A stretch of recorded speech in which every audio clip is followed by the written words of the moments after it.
wa dhambi alimfanya kuwa dhambi kwa ajili yetu, ili sisi tupate kuwa haki ya Mungu katika yeye.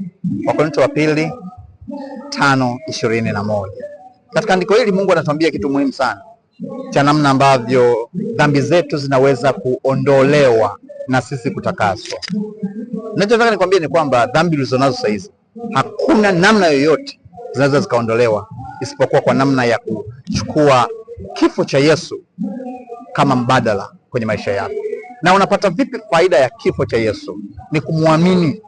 Alafu yeye asiyejua dhambi, Yesu Kristo, kwa sababu Mungu alimfanya kuwa dhambi kwa ajili yetu, basi tukimwamini tunakuwa haki ya Mungu katika yeye.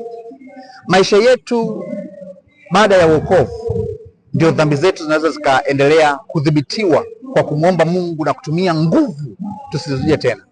Lakini hizi ambazo tuko nazo sasa hivi kabla ya kumpokea Yesu, hakuna namna zinaweza zikatakasika mpaka pale ambapo tutamkubali Yesu Kristo kuwa Bwana na Mwokozi wa maisha yetu.